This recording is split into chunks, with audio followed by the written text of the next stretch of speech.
What is up, everybody? Hope all is well. We are back for another day, another beautiful day, and another video. I am coming to you guys from my ProMaster van here today, and I want to talk about van life. And I kind of want to talk about how van life seems to be getting harder and harder. I also kind of want to talk about how van life and house life can sometimes intertwine with each other. Now, when a lot of us, myself included, think about van life, we think about freedom. We think about maybe living a simpler life, getting out in nature, and just kind of a peaceful, easy feeling, right? Kind of like the Eagles song. But here's the honest truth, guys. I feel the powers that be are trying to make it harder and harder on people trying to live a simpler life. Regardless if that's van life, home life, or tiny living, like in a tiny house, or maybe a shed or something like that. Sometimes the visions of freedom, once you start getting into it, can be easily squashed. Now, as a lot of you guys already know, there's a lot of new laws in place restricting more and more overnight parking, especially when you get to the more urban areas and stuff like that. They're really trying to put the hammer down. Not too long ago, it was pretty simple to say you could just find a Walmart, Cracker Barrel, or many other similar places, Cabela's and stuff like that, and pull in and sleep for the night with no hassle.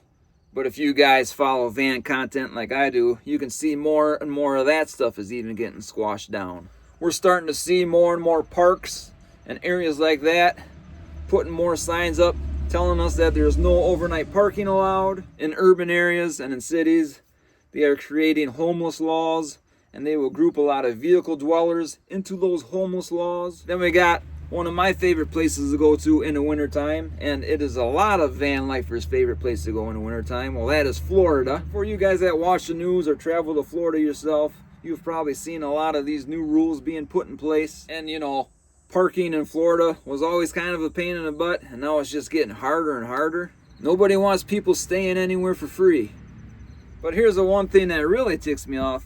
Some van lifers are ruining it for everybody else. If you're a van lifer and you're staying at a Walmart, you're staying at a Love's truck stop, you're staying at a nice beach somewhere, maybe off the side of the woods somewhere, and people see you there, and they see when you leave, and you leave a pile of garbage on the ground, people aren't gonna like that, obviously.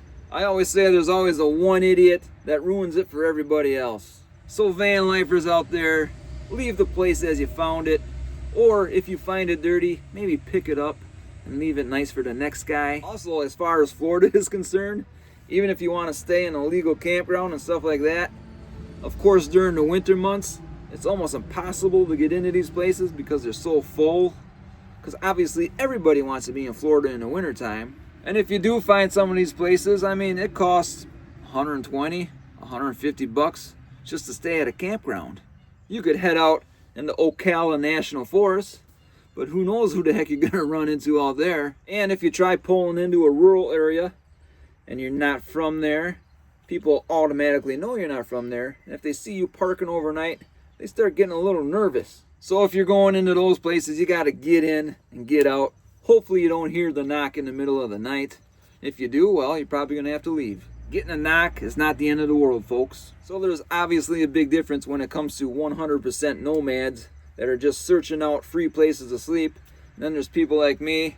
I don't have no problem staying at a campground, pulling out the money, even though it can get expensive. Either way, both scenarios seem to be getting harder and harder as years go by. I mentioned early in this video how I'm going to intertwine van life and house living, because I also live in one of these. And as a lot of you probably know as well, this thing is very expensive.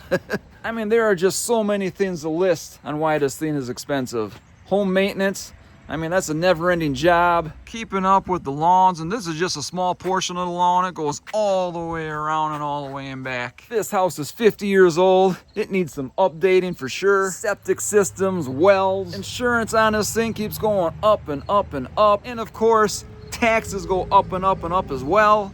So how does all this tie in to van life? Well, let me tell you. A lot of people in the housing world are struggling. It is getting very expensive. A lot of youngsters, they can't even get into housing. Maybe that's a good thing in the end. And maybe there's a lot of people like me, 51 years old, kids are gone, and you got this big old house sitting there, still costing me an arm and a leg, even though it's paid for, and the amount of time I gotta put into this just for upkeep, and I still can't keep up. So you got somebody like me, 51 years old, and you start scratching your head. Do I continue with all this work, all these payments, or do I sell and try living a much simpler life? Maybe get myself into van life full-time, RV life, maybe buy a small piece of property and try tiny living, maybe with a tiny home or a tiny shed or something like that. And when I mentioned youngsters early on, they might give up the dream of living in a house because it's just so damn expensive. They're trying to work 2 jobs and they can barely pay rent and a car payment. So maybe before they get into home life, they're thinking of going simpler right off the bat. And that's where the house life and van life kind of intermingles in this video. A lot of people out there, they're so overwhelmed, they almost feel forced into tiny living, van life, tiny houses, stuff like that. So they think of selling, living a simpler life. But unfortunately, guys, it is not that simple. People might think, well, I'm just gonna go live in a van. Well, we already talked about it. More and more places are not letting you do that. There's more and more rules pushing against van life and vehicle dwellers. So it can become a double-edged sword for a lot of people out there. They will find it almost too hard to get into a conventional house. It's just way too expensive. So they decide to go van life. And that also is becoming very hard and even more expensive as well. And even if they decide to sell something like I have here, you go buy a small piece of land and you try putting a tiny home or a shed onto it. Well, guess what? That's when zoning kicks in. And I mentioned van life and freedom early on. Well, we live in America, the land of the free, right? Right? We're not so free around here. Sure, I can go buy a little piece of property and I can bring a shed onto there. But guess what's going to happen? If I try living in that shed, they're going to find out soon enough and they will put a kaput on that. Because the only way you can put a shed on that land is if you have a house first. Most zoning, at least here in America it seems, will not let people live in a shed. It's as simple as that. I mean, which is a shame. You can live a nice little comfortable life in a nice shed if that's what you wanted. Tiny living.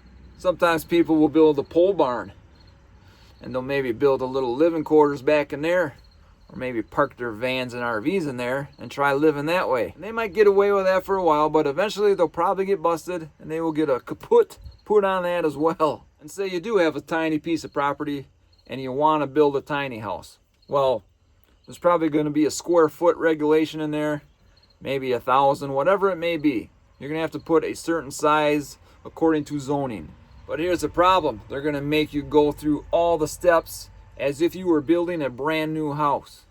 And all these steps add up and they all cost a lot. And by the time you get a finished tiny home built on your property, it's probably going to cost you as much as it would have if you almost built a full-size house, which would defeat the purpose of selling your original house and buying a small piece of land. All your money's going to be gone just like that. So how can we get away from all that? Some of us just want to live a simple life. We don't want to deal with zones, codes, bill after bill after bill. We want to be comfortable, have a little freedom, enjoy some nature, and simply be simple. But it seems like in today's world, every corner we turn is anything but simple. On that note, yes, it appears we are living in hard times. Owning a home, maintenance, taxes, insurance, it just keeps adding up and it just keeps punching you in the face over and over again. So when that keeps punching us in the face, we think, well, let's try something else. And then you start realizing, well, this something else, this simple life, apparently is not so simple. More and more regulations are fighting against nomads and vehicle dwellers. More and more regulations are making it hard for people to build something they want on their very own property. And these codes and regulations add up to high cost when you try building something that is somewhat legal at least. As of freedom, I don't know. That seems pretty far away. I don't see a ton of that. As of van life and freedom, well, it's probably not as free as we would like it to be, but I think if you work it right, you can probably get pretty close. You know, you're not going to fit into well with society norms probably to do so. You're going to be the weird guy living in a van down by the river. Anyway, guys, what do you think? Do you think more people should have freedom to do as they choose and live how they want? Or do you think these regulations are good for humankind? Do we truly need all these regulations? Anyway, I'm going to let you guys go. Give me your thoughts below. Thanks for watching, and we will see you guys next time.